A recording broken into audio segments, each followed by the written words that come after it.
Assalamualaikum warahmatullahi wabarakatuh. Perkenalkan, nama saya Nadia Nurawiya. Di sini saya akan mempresentasikan metode penelitian dengan judul pengaruh budaya organisasi terhadap kinerja karyawan. Yang pertama ada bab 1 pendahuluan. Di sini ada latar belakang, rumusan masalah, dan tujuan penelitian.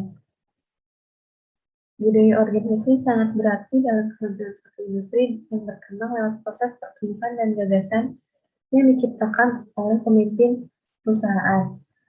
Setelah itu ditanamkan kepada anggota organisasi.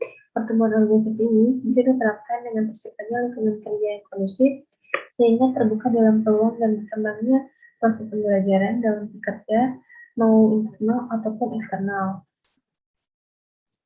Budaya organisasi sendiri ini adalah pola asumsi yang dimiliki bersama dengan bagaimana pekerjaan diselesaikan dalam sebuah organisasi. Dengan adanya budaya organisasi yang baik terhadap karyawan, dapat meningkatkan tingkah laku yang menjunjung tinggi, rasa hormat, serta sopan santun di dalam lingkungan kerja, serta bisa meningkatkan kinerjanya. Dengan demikian, adanya pembentukan budaya organisasi yang baik, diharapkan semua pekerjaan yang dilakukan dapat dikerjakan dengan baik tepat. Selanjutnya ada rumusan masalah. Yang pertama, apa saja budaya organisasi yang diterapkan terhadap kerja karyawan? Yang kedua, faktor apa saja yang mempengaruhi penerapan budaya organisasi terhadap kinerja karyawan? Selanjutnya ada tujuan penelitian. Tujuan penelitian ini yang pertama, menganalisis budaya organisasi terhadap kinerja karyawan.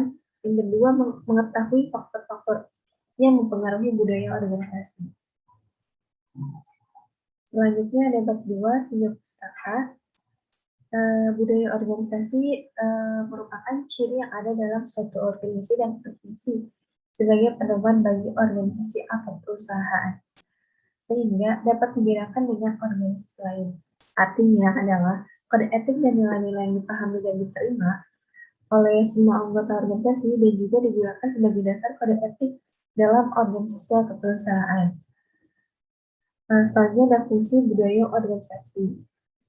Budaya organisasi ini berfungsi sebagai identitas serta citra dari suatu masyarakat untuk mampu mengikat masyarakat tersebut. Selain itu, budaya ini juga berfungsi sebagai sumber daya kekuatan penggerak, meningkatkan nilai lebih, panduan pola perilaku. Selanjutnya ada kinerja karyawan. Kinerja adalah pekerjaan individu atau kelompok pada suatu organisasi yang sesuai dengan kekuasaan dan tanggung jawab masing-masing, yang saling berusaha keras demi meraih tujuan utama perusahaan dengan tidak melanggar hukum etis ataupun moral. Selanjutnya ada karakteristik kerja karyawan. Yang pertama, memiliki tanggung jawab pribadi yang tinggi. Yang kedua, berani mengambil dan menanggung risiko yang dihadapi. Ketiga, memiliki tujuan yang realistis. Keempat, memiliki rencana kerja yang menyeluruh dan berjuang untuk merealisasikan tujuannya. Yang kelima, memanfaatkan umpan balik atau feedback yang konkret dalam seluruh kegiatan kerja yang dilakukan. Kerangka pemikiran. Secara umum, kerangka pemikiran ini adalah garis besar alur logika berjalannya penelitian yang dapat digambarkan menggunakan suatu diagram yang di dalamnya menjelaskan mengenai keterkaitan antara variabel. Di sini saya mempunyai dua variabel. Yang pertama itu budaya organisasi sebagai variabel X, dan yang kedua kinerja karyawan sebagai variabel Y. Hipotesis. Berdasarkan teori dan kerangka pikiran yang telah dibahas, maka hipotesis dari penelitian ini dirumuskan sebagai berikut. Budaya organisasi sangat mempengaruhi terhadap kinerja karyawan.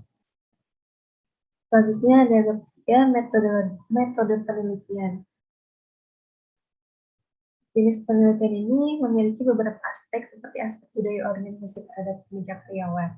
Untuk mengukur seberapa efektifnya budaya organisasi terhadap kinerja karyawan, tentu dibutuhkan dari responden penelitian.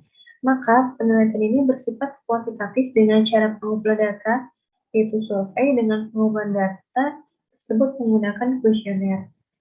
Responden yang didapat memberikan jawaban singkat yang sudah tertulis di kuesioner, dan untuk selanjutnya dapat diambil kesimpulan dan diberikan saran. Selanjutnya ada operational variable. Yang pertama ada variabel terikat atau dependent, merupakan variabel yang dipengaruhi atau yang menjadi akibat karena adanya variabel bebas. Dalam penelitian ini, penulis menggunakan variabel dependent yaitu kinerja karyawan, variabel Y.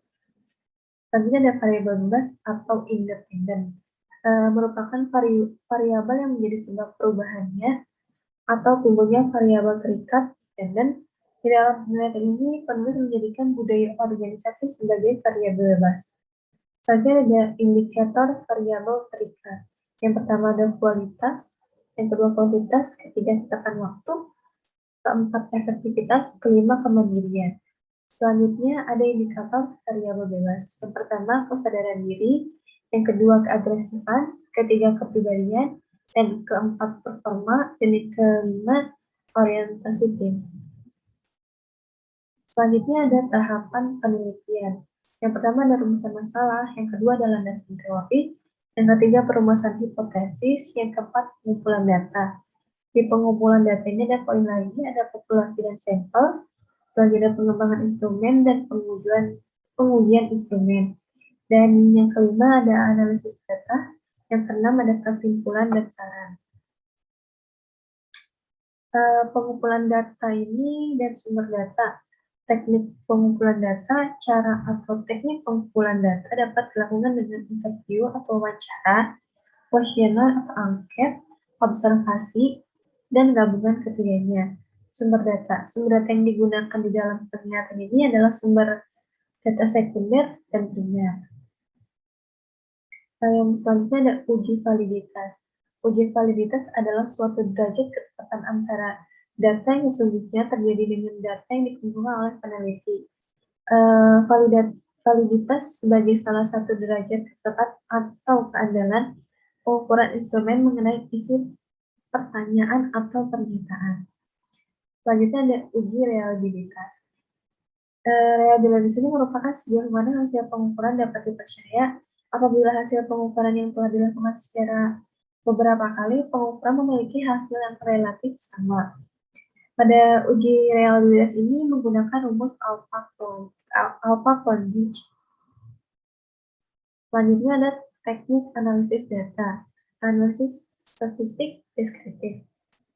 Statistik deskriptif ini adalah statistik yang digunakan untuk menganalisa data dengan cara mendeskripsikan atau menggambarkan data yang telah berkumpul sebagaimana adanya tanpa bermaksud membuat kesimpulan yang berlaku untuk umum atau generalisasi. Statistik ini yang digunakan dalam penelitian ini adalah penyajian data melalui tabel, grafik, perhitungan modus, median, rata-rata, standar deviasi, dan lain-lain. Variabel dalam penelitian ini adalah budaya organisasi dan kinerja karyawan. Sekian dari presentasi saya. Assalamualaikum warahmatullahi wabarakatuh.